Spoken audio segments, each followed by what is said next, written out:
just a minute here.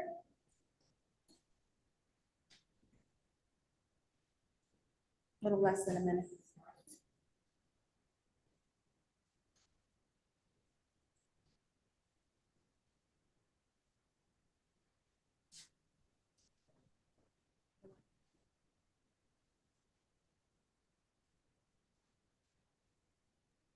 All right. So Uhuru and welcome everyone. My name is Akila Anai. I'm the Director of Media and Communications for the Uhuru Movement. I'll be your MC for this press conference this morning, and I first want to extend my appreciation for everyone in attendance today, and also thank the media for coming out to this very important press conference. So today our order, I'll be delivering our official press statement, and then we'll hear from the Uhuru Three. We'll begin with Jesse Nevel, Penny Hess, and then Chairman Omali Yeshitela. We will open it up for about 10 minutes of questions from the media, and then we'll close for the morning. On July 29th, 2022, the US government initiated a violent military-style coordinated assault on 7 offices and homes of the African People's Socialist Party and Uhuru Movement in 2 cities and states, St. Louis, Missouri, and St. Petersburg, Florida. Though these raids involved hundreds of FBI agents who went through countless files, computers, and phones in each of the 7 locations, gathering documents equivalent to 2.5 million books, no evidence of any crime or any of the false charges were found. Nevertheless, 9 months later, 3 members of the Uhuru Movement, African People's Socialist Party Chairman Omali Yeshitela, as well as Penny Hess and Jesse Nevel, 2 white leaders of the party Solidarity Front, were indicted on bogus charges of being secret pawns in a Russian government conspiracy to, quote, sow discord and interfere in elections. They begin trial next Tuesday, September 3rd, in Tampa Federal Court. This is a naked political prosecution that attempts to criminalize constitutionally protected free speech, freedom of association, and freedom of the press. This is one way the colonial government is attempting to stifle any criticism of the US for its ongoing mistreatment of African people within this country.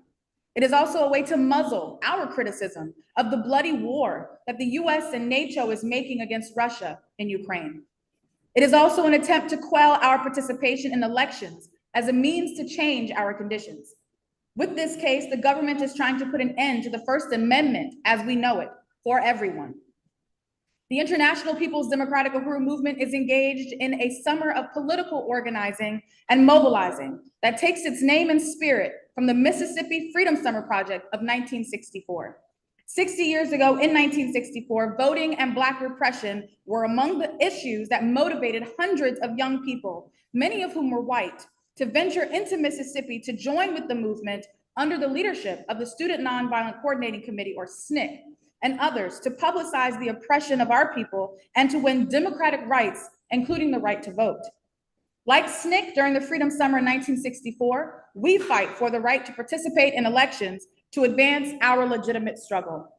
The government says that we ran candidates in local office here in St. Petersburg, Florida in 2017 and 2019 at the direction of the Russian government. They say we should make change by voting and then seek to imprison us for running our own candidates on a platform that opposed depopulation of African communities, commonly known as gentrification, and called for reparations to African people for land stolen and an entire African community razed to build a baseball stadium. The platform of our candidates was not written by the Russian government, but was influenced by the platform of the Black is Back Coalition for Social Justice, Peace, and Reparations, which holds annual schools to train independent Black candidates. We are fighting to force the US to live up to the Voting Rights Act of 1965 that so many Africans died to make possible. We are fighting to defend the First Amendment, even as we know it wasn't written for Africans who were enslaved when it was adopted. The St. Petersburg, Florida Freedom Summer of 2024 is taking place in the embers left burning from the revolutionary period of the 1960s that was eventually crushed with mass and targeted jailings, assassinations, and grotesque African national oppression.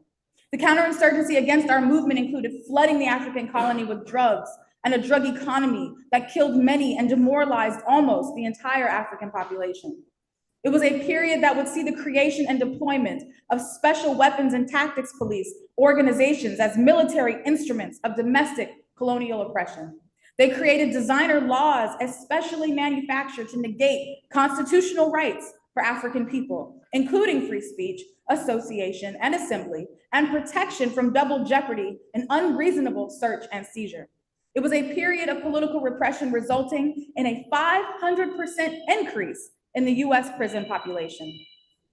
With Freedom Summer 2024, we are doing everything necessary to bring our people and others back into active political life in defense of our rights to organize and speak out for the freedom of speech to advocate and organize for our total liberation from colonialism based on the Bill of Rights of the US Constitution.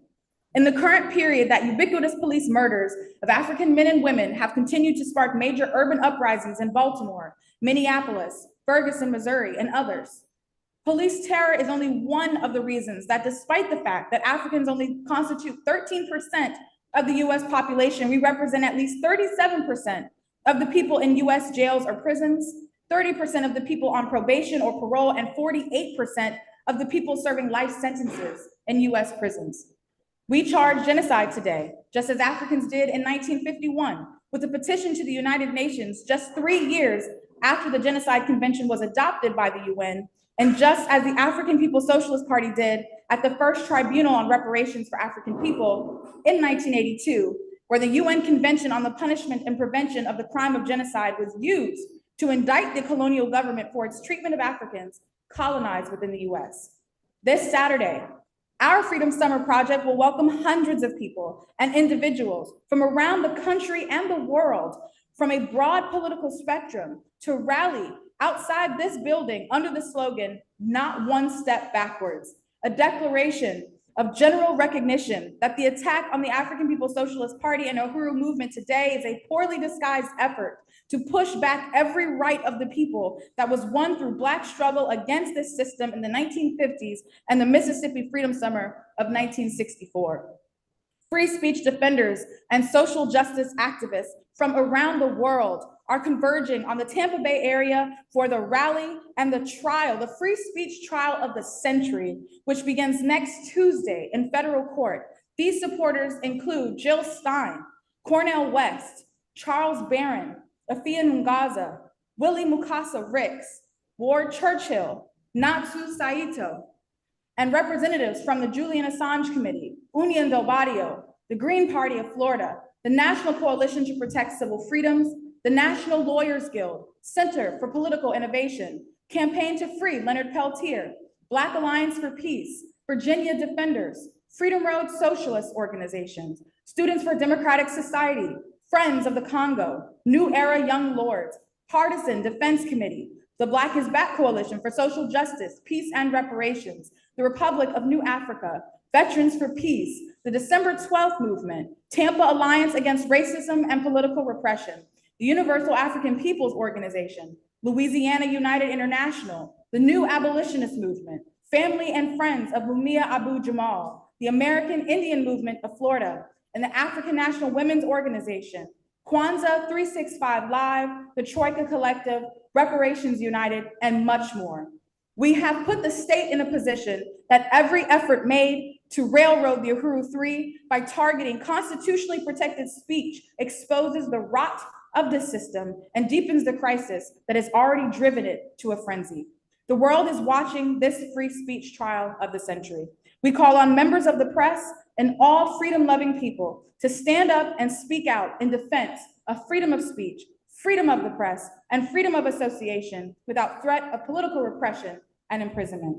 Victory is ours. We will win. We are winning.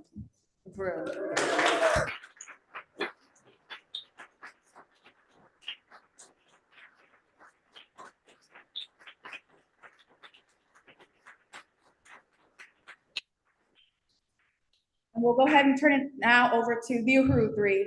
The first, Comrade Jesse Nevel, Uhuru.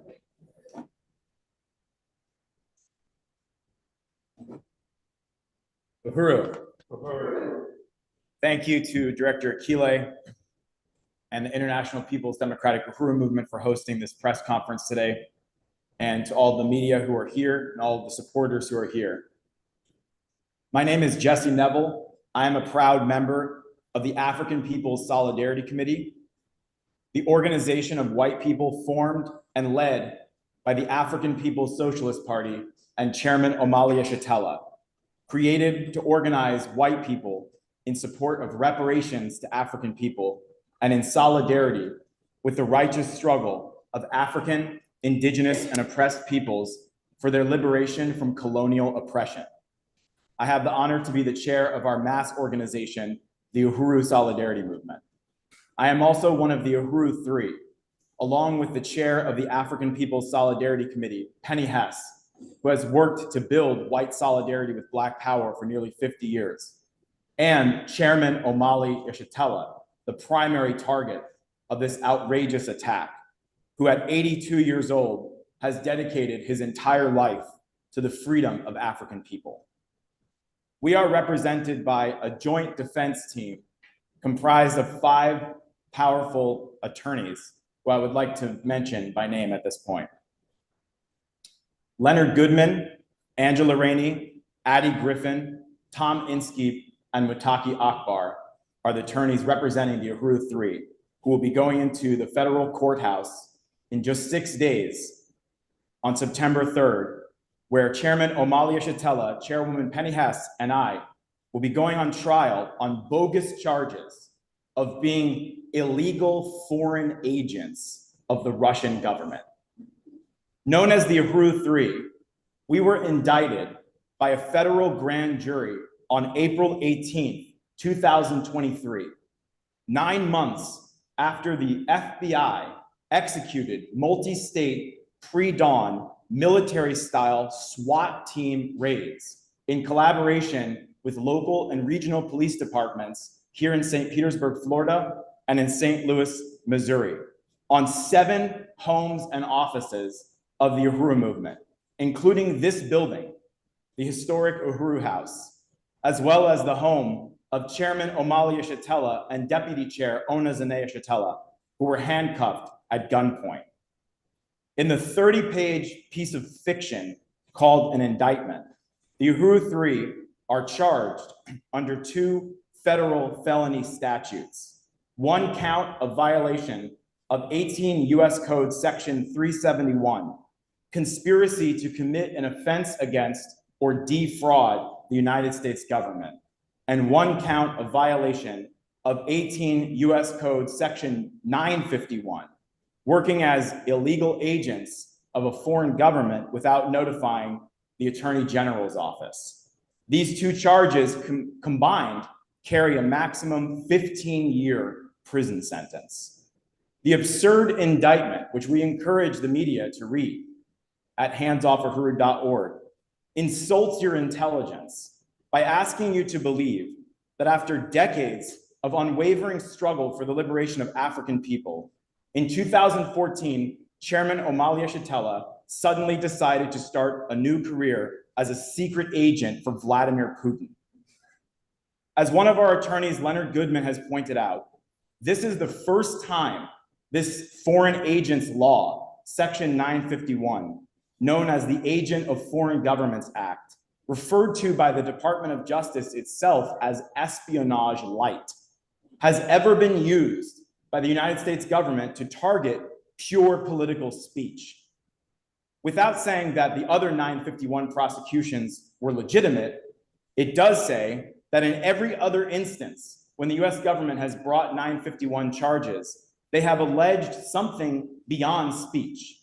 In this case, there is no allegation of conduct beyond speech. No bribery, no corruption, no money laundering, no spying, no violence, no drug trafficking, no crime of any sort. Everything they accuse the Uhuru Three of doing is speech constitutionally protected by the First Amendment. The Uhuru Three case is being used by the United States government to establish a dangerous precedent for the silencing of political expression that is widely recognized by a multitude of legal scholars as posing a grave threat to the First Amendment right to freedom of speech. But it is first and foremost and above all an attack on the African liberation movement, and an attack on the Black community itself, the continuation of the US government's historic attacks against the struggle of Black people for freedom and independence.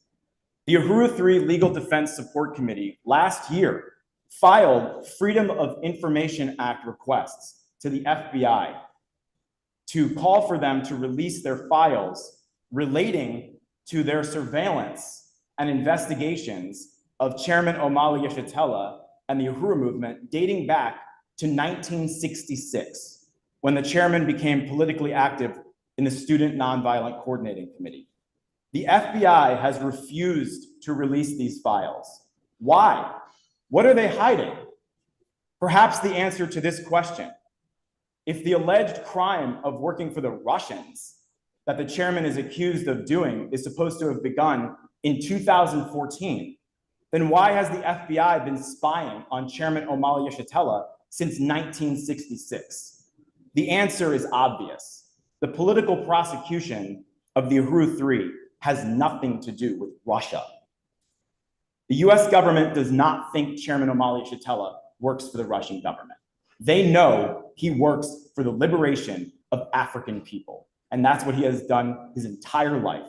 They have not been able to crush him. They have not been able to crush the African liberation movement. And that is why they are trying to put him in prison today. Although this case is being prosecuted by assistant US attorneys in Florida, make no mistake, this politically motivated frame-up of the Uhuru 3 was initiated and is being orchestrated from the highest levels of the US government, from the Biden-Harris White House. The indictment itself was signed off on by the chief of the Department of Justice's National Security Division. And the prosecution team includes representatives from the National Security Division, the Counterintelligence and Export Section, and the Public Integrity sections of the US Department of Justice.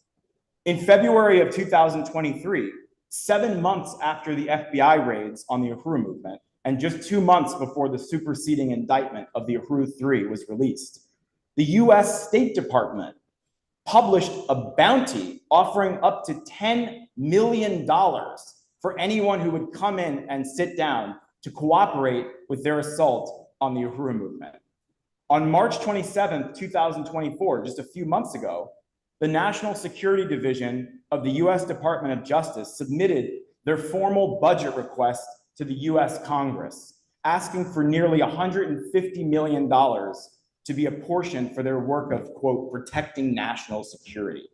In the section of their budget review titled Highlights from Recent Foreign Malign Influence Cases, the prosecution of the Uhuru 3 is the #1 case the Department of Justice highlights as a recent accomplishment justifying their request for more millions of dollars.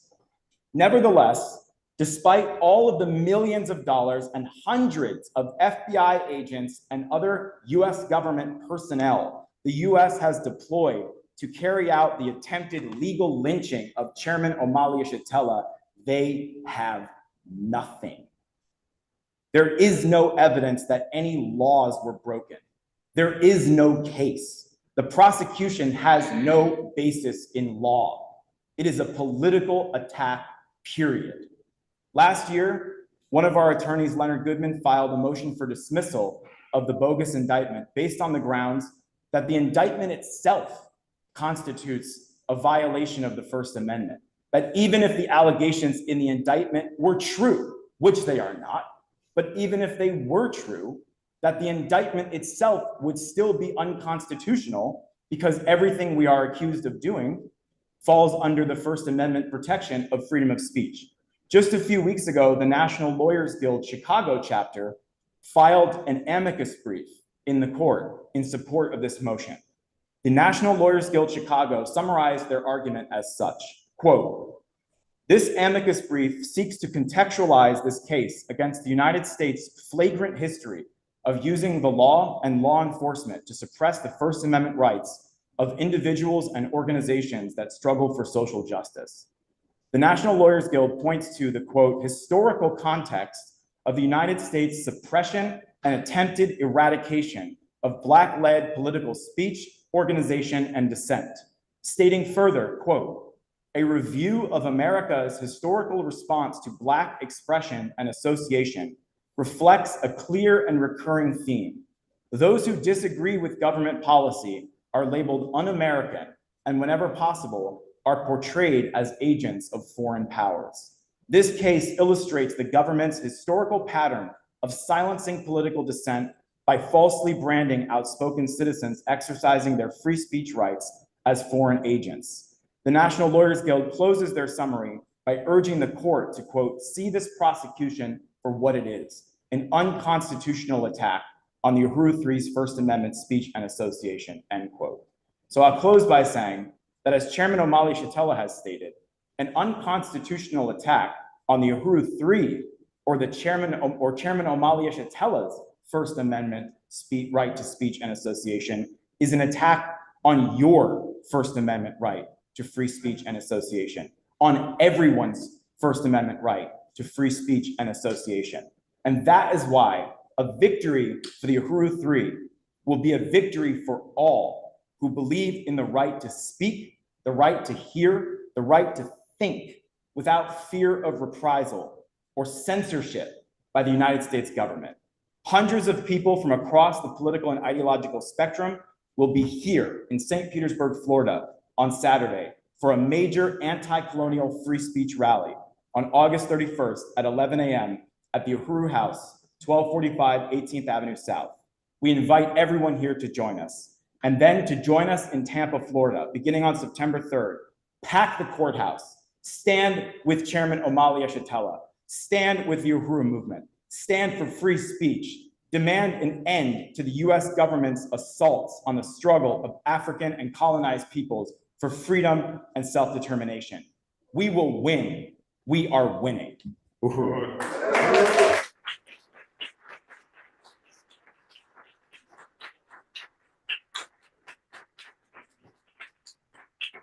Thank you, Jesse. And now we'll hear from Penny Hess.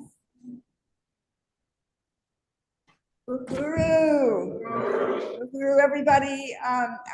First of all, I really want to salute Director Akile's brilliant overview and Comrade Jesse's powerful presentation that laid out just this bogus attack on the African liberation movement.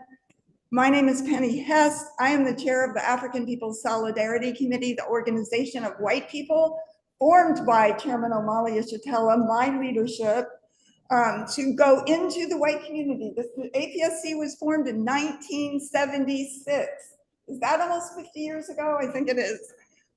That was about building solidarity, genuine solidarity in the white community for the African liberation movement coming out of the period of the 1960s and 70s with the programs such as COINTELPRO and many, many other fronts of counterinsurgent attack against the African liberation movement.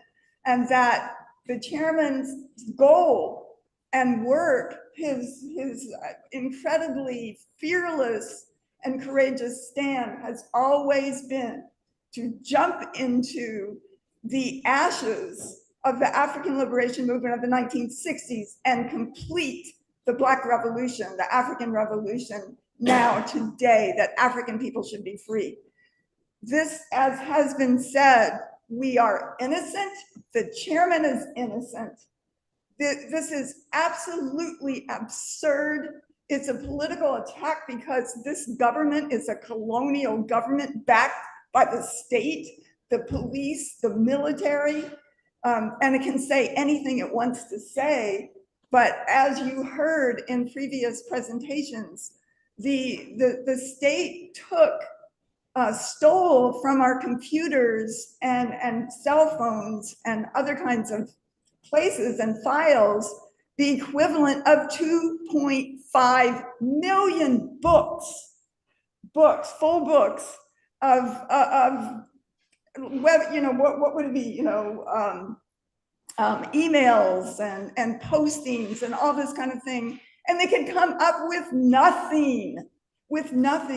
And as has been said, that this is a case, this is an attack based on speech. Only There is no even, threat or charge of anything. And the party has never done anything like murder or, fraud or theft or anything like that. That is never, the party has never done that. They can't find anything to say that. So the only thing that they can say is that the Russians somehow in 2014 told Chairman Omali Yeshitela to become a Russian agent after his entire life of fighting for the interests of the African working class. And that the chairman is known and loved not only here in St. Petersburg, Florida. He spoke in Russia. He spoke in Spain. He has spoken all over Europe. He has spoken in many, many places in Africa, in Jamaica, in, just all over the world. The chairman is known, he is loved, he is respected. He is loved by indigenous people, by African people everywhere, by the struggle to free Leonard Peltier, the Palestinian people. This is who the friends of Chairman Omali Yeshitela is, and that's why they're attacking him. He is known throughout the world. And, it is said that if the chairman is convicted, and this is true, the First Amendment, as it is known in this country and experienced now, will never be the same. As Jesse said, they can now attack you for any reason that they want to. And that speech will not matter. But the fact is that the chairman is building and has built, as has been said, a massive support organization called Hands Off Uhuru, which you can see at handsoffuhuru.org. Go there, you can read the indictment, but you can also read all of the fight back and all of the people, organizations and support statements and members who are part of this and standing behind Chairman Omali Yeshitela today.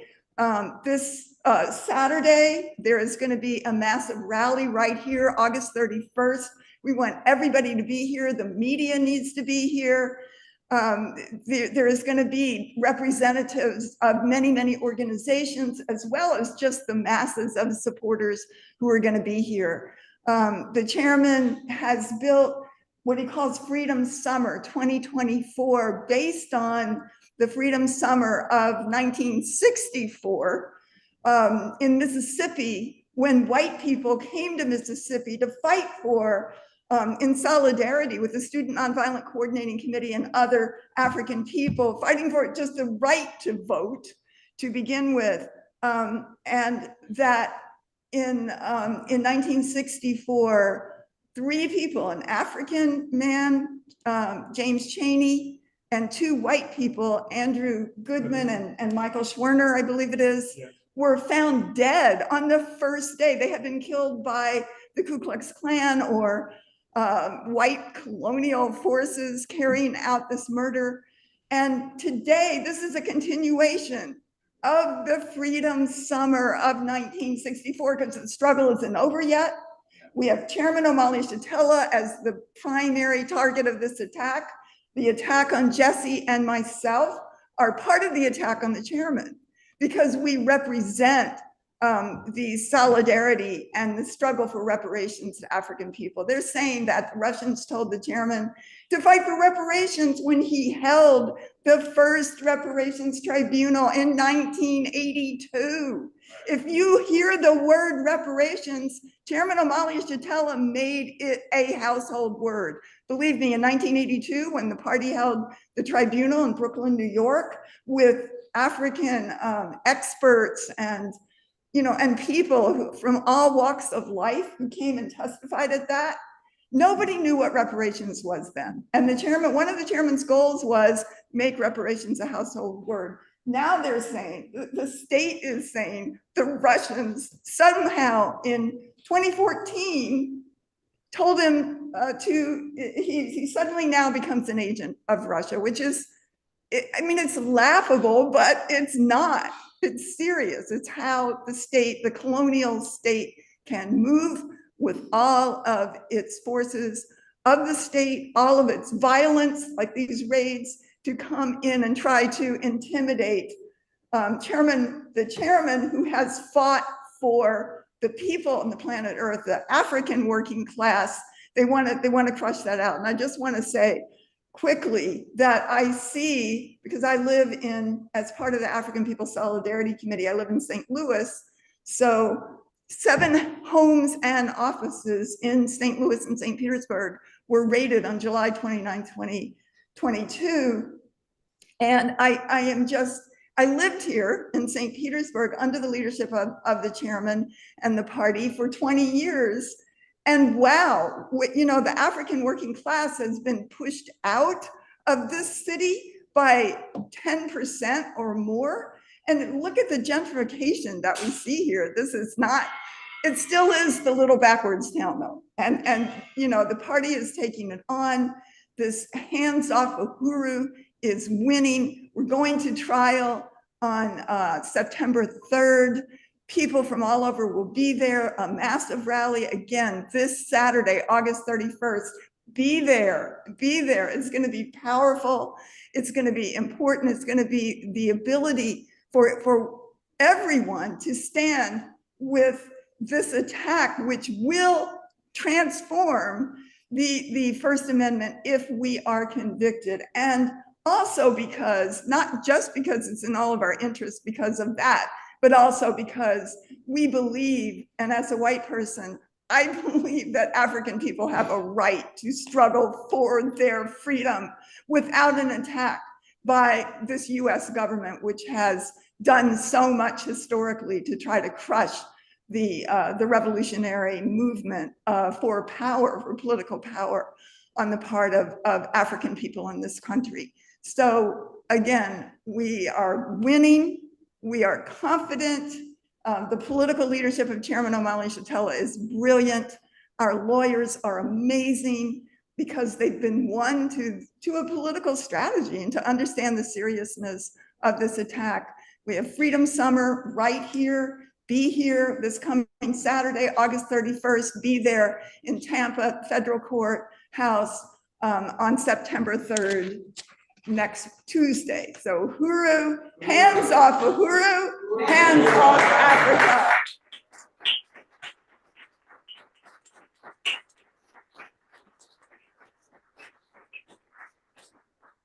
Thank you, Penny. And finally, we'll hear from Chairman Omali Yeshitela, the primary target of this attack made on the Uhuru 3.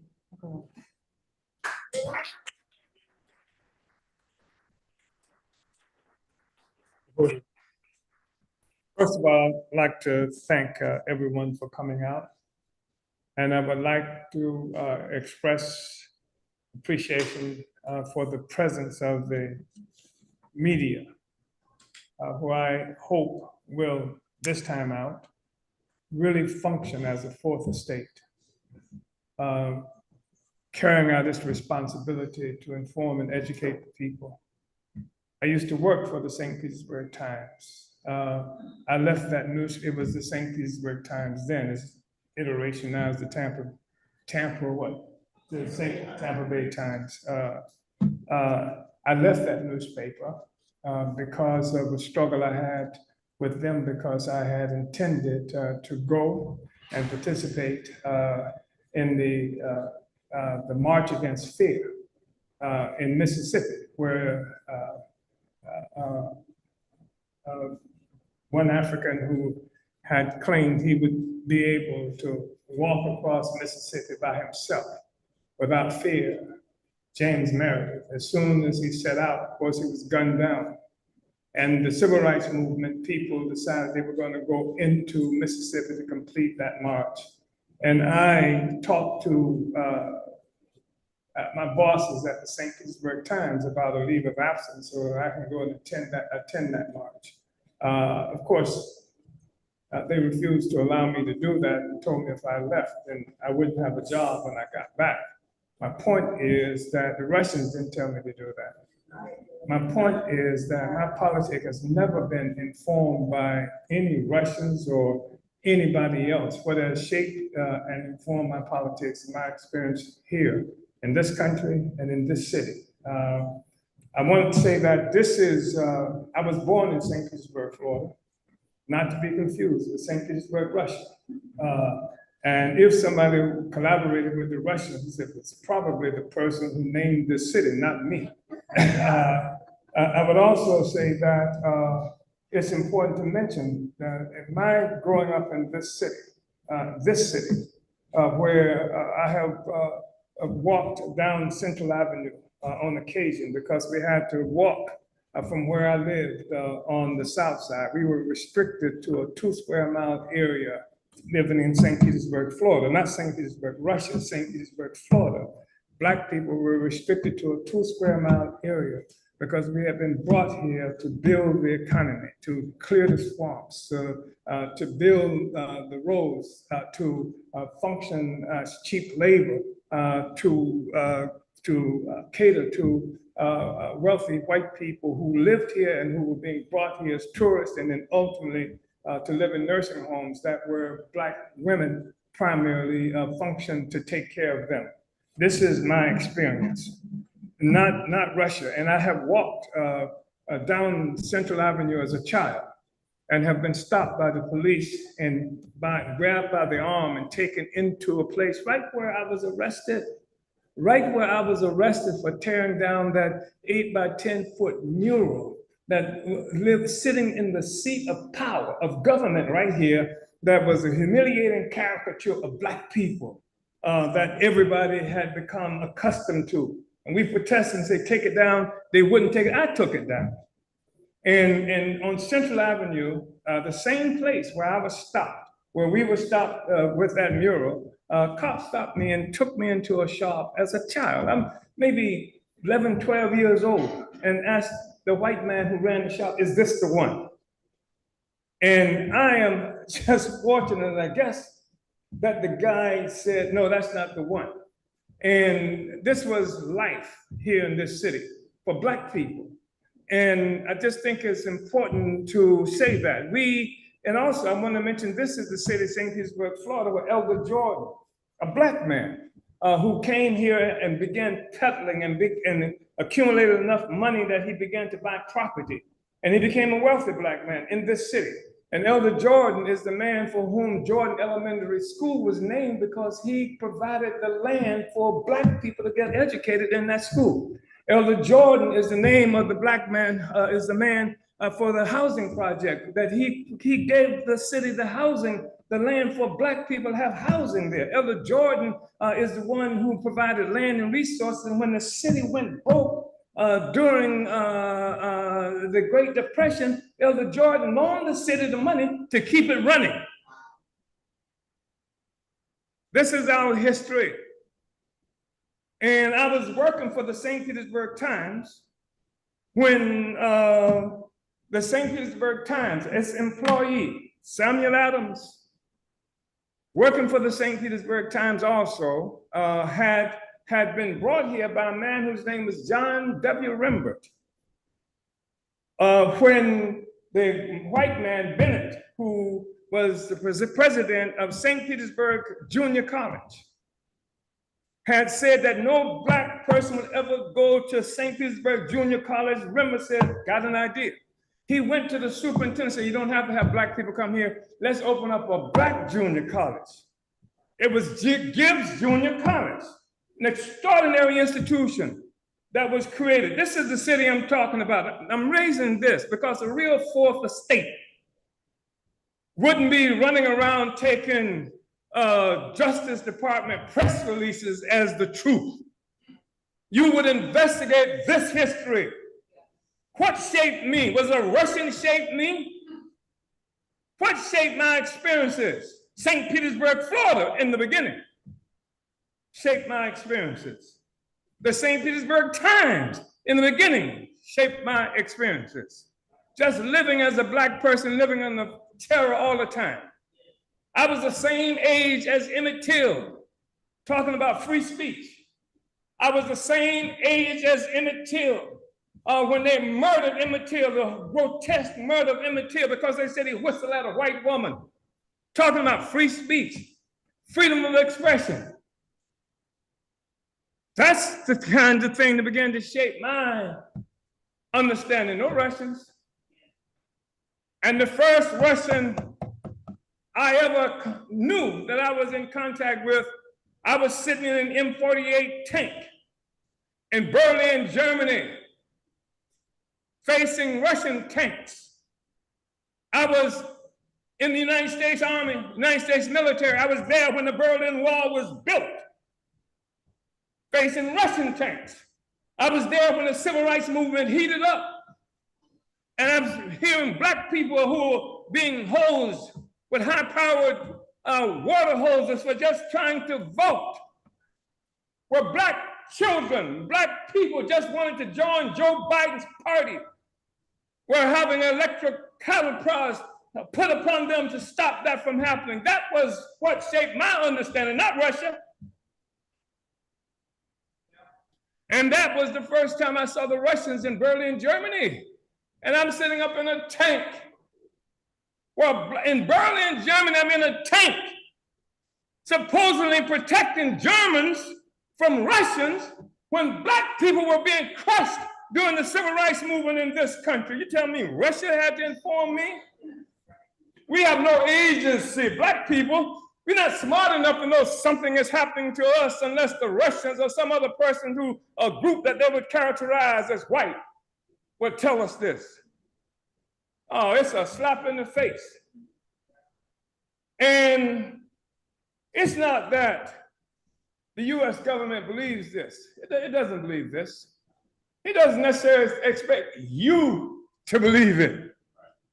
What it expects, incorrectly, I am sure, what it expects is that they can do the same thing they did to us in the 1960s when they were killing us off. They killed Malcolm, they killed Martin Luther King, they killed members of the Black Panther Party, they put me in prison, they put people in prison all around just for fighting for freedom. What they expect is that they can use the same thing, just say black, just say Russian, and that's enough. It doesn't, that will override, that will supersede the evidence. Won't need any evidence because black people are doing it and Russians are doing it. And I grew up just like some people got enough gray to remember this. But I grew up at a time when, even as a child in elementary school, we were taught to get up under the desk because the Russians were going to drop the atomic bomb, as if under a desk was going to save anything. But that too was a part of the whole process of generating terror, fear of Russians, the commies, et cetera, et cetera. So just say Russia. Russia, Russia, Russia, Russia, Russia. That's it. Black, black, black, black, and Russia. That's horrible.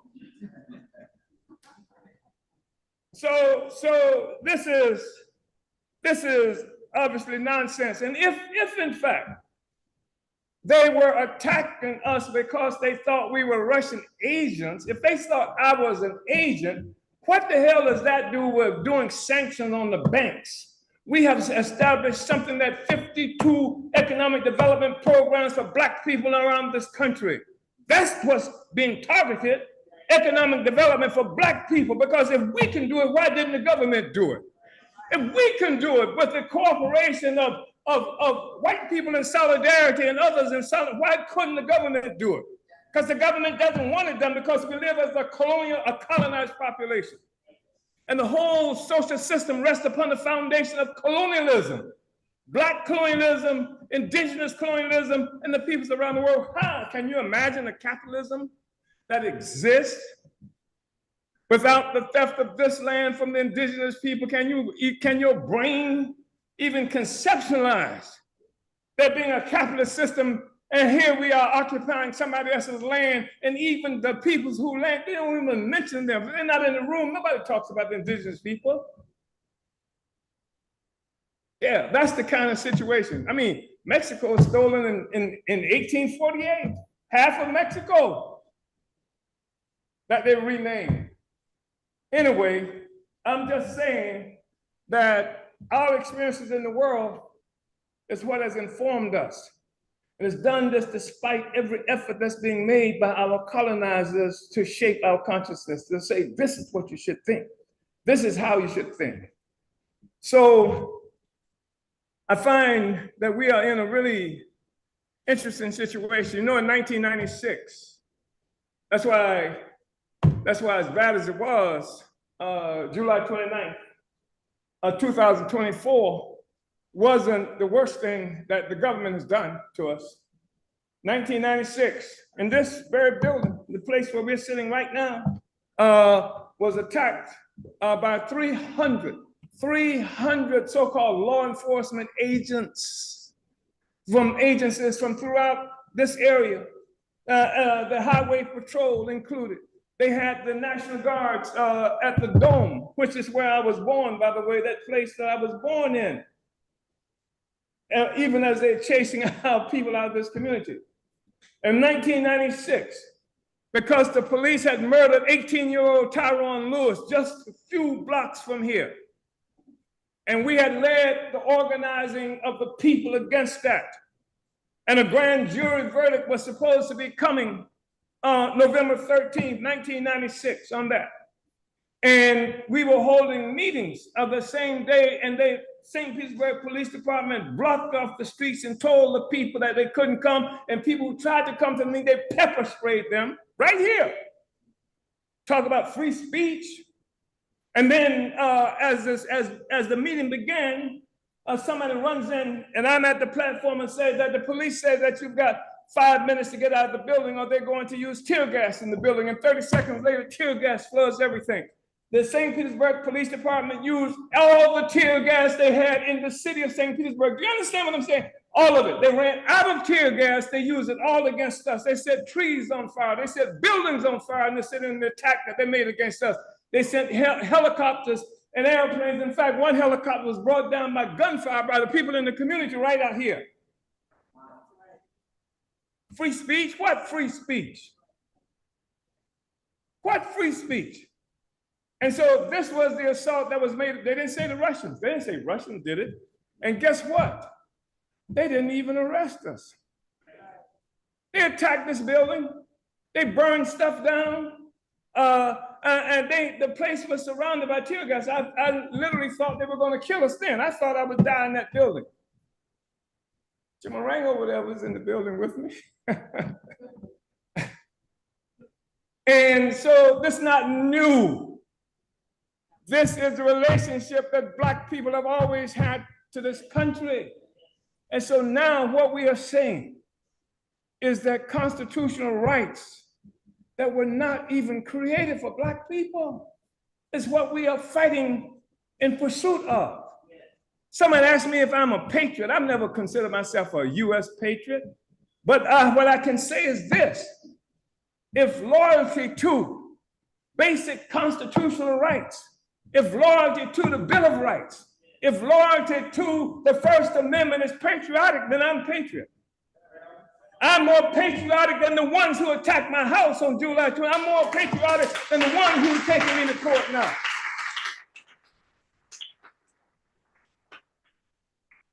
So this is the history of this relationship, and I just want to say, on the record, this is easy to Google, that the Bill of Rights of the Constitution was adopted in 1791. In 1791, my people, African people, were under the lash, experiencing the worst kinds of humiliation that is possible for human beings to experience in 1791. It wasn't for us then. It never had become for us. I'm fighting for it now. I'm fighting for the Bill of Rights. I'm fighting for the First Amendment. And I'm calling on everybody else to fight for the First Amendment because they're using me as a vehicle to attack the First Amendment that never was for me. I find myself in this really interesting situation. We doing the Uhuru movement, having to fight the damn government in pursuit of basic Bill of Rights that was put forth by the Constitution in 1791. Ain't that something? That's what it is. So it's been said, I'm gonna say it again. We're innocent.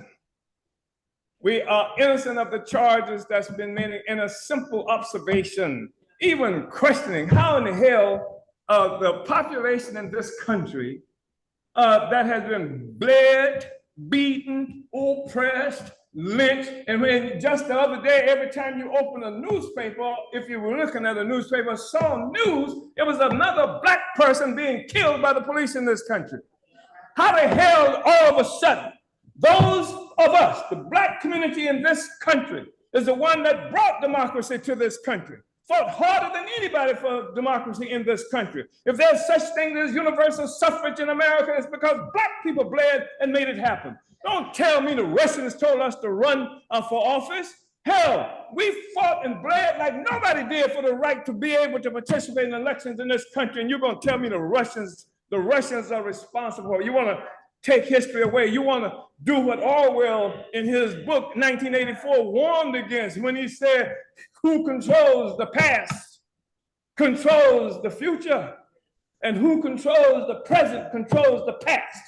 And you want to liquidate that past. You want to liquidate this relationship that Africans and Mexicans and indigenous people have to this land, this country, and to this Constitution, and to this military force that's been killing us. That's the basis of our relationship, is this terror. You can't take a people and bleed them and work them and commit all these kinds of offenses against them without using extreme violence all the time, every day, all the time. We live with it, various kinds, various iterations of violence. Well, black people can't dress the way they want to dress, can't get a job. Can't come to this meeting because the white man found out he's going to do something, might bomb the building. This kind of stuff, this terror that we live in, and that's part of what they're working at now. To terrorize people, to terrorize white people. That's why they killed Schwerner and Goodman in 1964. Solidarity with the Black Liberation Movement. They went to Mississippi and then they murdered them. And that's why they arrested Penny and Jesse to terrorize other white people so that they can keep this unanimous, this complete solidarity, a white reaction against black people and other peoples around the world. Won't work. It will not work. So we're innocent. We're going to be fighting for freedom. They don't have enough. I'll say it again. They used all the tear gas they had in the city to try to stop us from having speeches about freedom in 1996. And they don't have enough flashbang grenades in their arsenal to stop this march to freedom. They don't have enough flashbang grenades to stop this march to freedom. Thank you, Uhuru.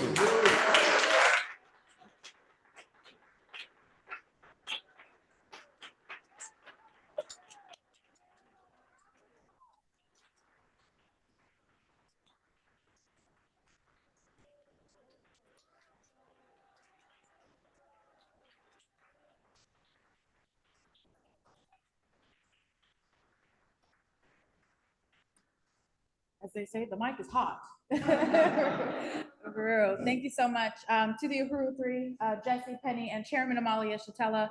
And now we'll open it up for a brief 10-minute Q&A, questions from the media, if you have any, and please direct them to the Uhuru Three, and we will begin that process now. Can you say, I'm sorry, who you are? Mentioned that February 23, the U.S. State Department proposed a bounty of $10 million for you to come in and testify about you, Bruce, and something talk about that.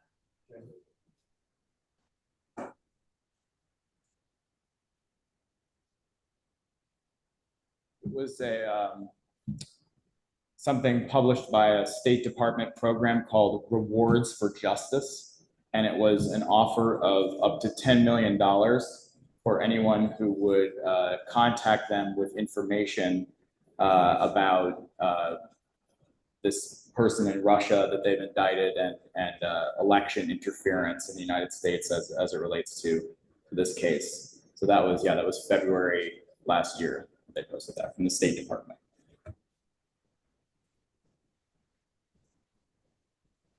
Any other questions? Yes,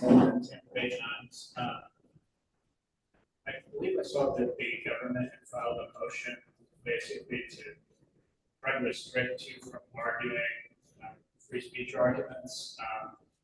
Do you anticipate that they'll be restricted from making First Amendment arguments at the trial? That's a really important question. I can just say, such a motion was filed. And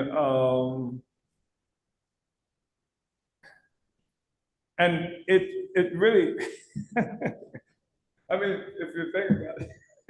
So in an issue around free speech, the government says that we don't want them to talk about free speech. So such a motion was filed. Yeah. That's accurate, isn't it? It was, the motion was denied. Okay, yeah, but such a motion was filed, yes. Okay. Yes. So, I'm sorry, who are you with? I'm with right? So Rebecca doesn't appear to have very strong legs to stand on, and we're probably will fall through as they don't seem to have much in the case. What would you anticipate next would be their end or for? Let me say, as I said earlier, I think that there's a presumption on their part that they don't have to have evidence. That they can say Russia, they can say Black people, and there's a presumption on their part. For example, this whole notion that the Russians would have to tell us that we're oppressed. You know, they make certain assumptions about the willingness of white people, frankly, to agree with what it is they're doing without having evidence. And that's why I say I think they're absolutely wrong here. I mean, Jesse and Penny represent the Solidarity Front of our party, and there are more than 130 cities in this country. They're white people who are working around these issues of reparations, around genocide being committed against African people, around the struggle for Black people to have power over our own lives. I really think they're wrong in this instance. But the fact is, you know, we've known them to send people away without having evidence. And in a courtroom, you know, where the entire process is under control of a system with a history of repressing Black people. I just want to remind everybody, Black people are the only people within, except for the indigenous people who did not come here looking for a better way of life. We lost a better way of life as a consequence of having been brought here at gunpoint. And this has been the history of this relationship. And the whole legal system has been built on this relationship. The consciousness of the people in this country shaped and forged on this relationship. So it's natural, it's normal, the kinds of things that happen to us. And the idea, I mean, you know, when I was growing up, it was the notion that all Black men want to sleep with your white sisters or something like that. Or, you know, all Black people are criminals and, you know, this kind of thing has been just forged in the consciousness of people. So it wins the objective being to win solidarity by the whole white population in the repression that was happening to Black people. And I think they have miscalculated. And then one reason I think they've miscalculated, because everybody, you look at what's happening in this country today, where the social fabric is just rending, and where almost from across the political spectrum, people are complaining about the intrusion, the government intrusions, the intrusion of the state in every aspect of our lives and things like that. So I think they picked up a big rock and would drop it on their foot. You know, that's what I think has happened. But one thing is going to be helpful. That's why we're doing Freedom Summer here. And let's see, there are people who have come here to participate in Freedom Summer from all around the country, just as they have come, they did in Mississippi. There are people here from Washington State. There are people here from Washington, D.C. There are people here from California. There are people here from St. Louis, and they're coming in daily. And every day, we're out in the community educating people, organizing people, bringing people to mass meetings and rallies to discuss these and other kinds of issues that's impacting on the people. And on the 31st, where we intend to have a massive turnout here, I think the obvious unity of the people, the obvious movement of the people, I think contributes to the state having to come to terms with that, that they do a disservice even to their own interests by making this ridiculous pursuit. I think public opinion, our lawyer said that, one lawyer said that one way that we know there's a greater likelihood that this case will be based on the law, which is really fundamental on the law, is that the people are conscious of the law. That's why we want everybody to read their indictment, read our response to their indictment. That's why we're going to keep talking about this and rallying people. And we're not going to allow them to liquidate the history of Black people in this country by some claim that the Russians are the thing that gives us agency as opposed to our own consciousness and our own experiences in this country. Uhuru.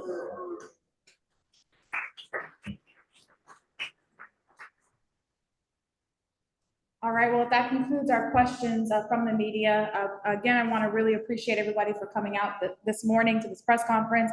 And just a reminder about August 31st, this coming Saturday at 11 a.m., right outside here at 1245 18th Avenue South, the Uhuru House, is the Freedom Summer 2024 Not One Steps Backward rally. Hands off Chairman Omali Yeshitela and drop the charges on the Uhuru 3. Again, that's Saturday, August 31st, right here at 1245 18th Avenue South, beginning at 11 a.m. And the trial, the free speech trial of the century begins September 3rd, Tuesday, at Federal Courthouse in Tampa, Florida. And we want to encourage everyone to pack the courthouse. All eyes on this case and defense of free speech and the free speech rights of Chairman Omali Yeshitela and the Uhuru 3 and the free speech rights of everyone in this country. So again, that's September 3rd, next Tuesday at the Tampa Federal Courthouse, will begin the trial. And that will conclude today's press conference. I look forward to seeing you all Saturday, August 31st, the Not One Step Backwards rally. Uhuru.